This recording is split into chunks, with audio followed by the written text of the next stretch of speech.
Welcome to the first installment of something I've been meaning to do for a while. Um, if you know me, you know that Calvinism is one of my hot buttons, and I'm going to kind of go through the different aspects of it and share with you why I believe the way I believe. Um, I'm not here to push theology down anybody's throat. I am all about keeping the main thing, and letting everything else just kind of fall to the wayside. At the end of the day, if you love God with heart, mind, soul, strength, love your neighbor as yourself, and you're trusting Jesus completely and trying your best to walk every day the way He wants you to, you're good. You're good, and I love you, and I'll work with you toward the goal of bringing people into God's kingdom, right? No matter what else you believe about the rest of theological stuff, right?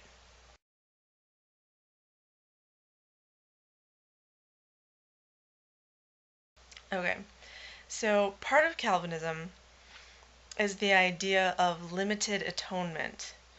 And this one's a little bit funny because the question is, who did Jesus die for? Right? Was it just the elect, those people who would believe and accept the substitutionary death of Christ? Or was it for everybody, those who would accept Him and those who would reject Him too? It's a little bit of an awkward question.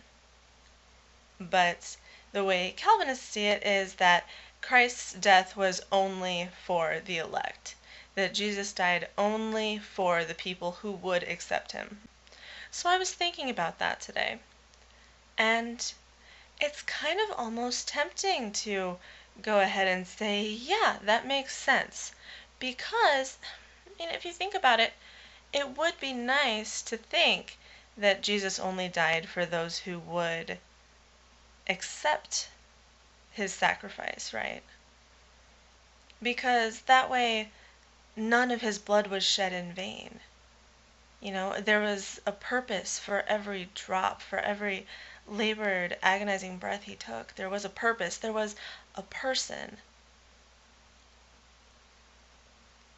But I don't think that's true. I really believe that Christ's death was for everybody, those who would believe and those who would reject. And, my number one reason is John 3:16. God so loved the world that He gave His only Son, that whoever believes in Him will not perish but have eternal life. It's open to everybody. It's there for everybody.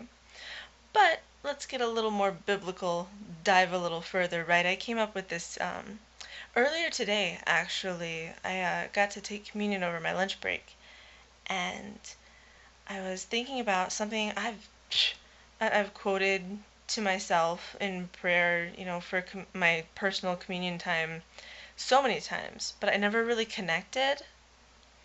And it's found in Matthew and Mark. It's in Mark 14:24 and Matthew 26:28, where Jesus says, "This is the blood of the new covenant, which is poured out for many for the forgiveness of sins."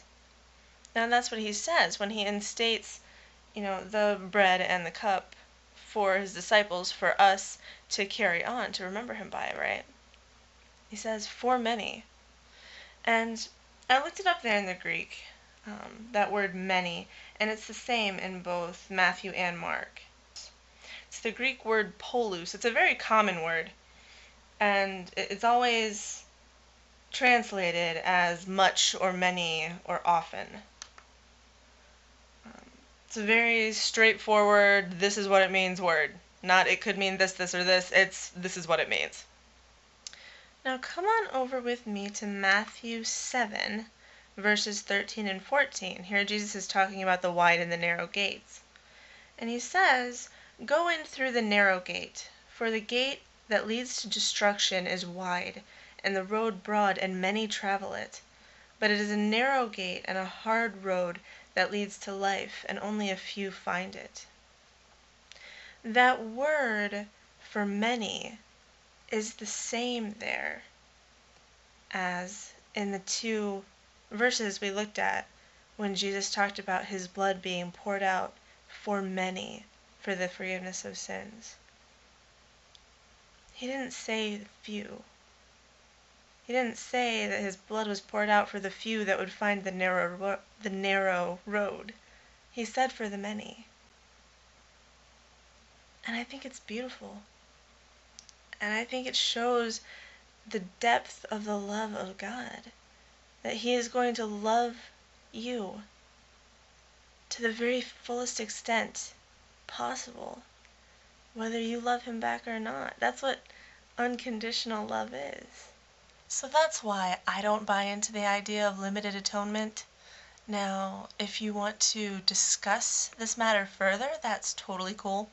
Just keep the discussion academic and respectful. Otherwise, just leave me alone. Thanks. Bye!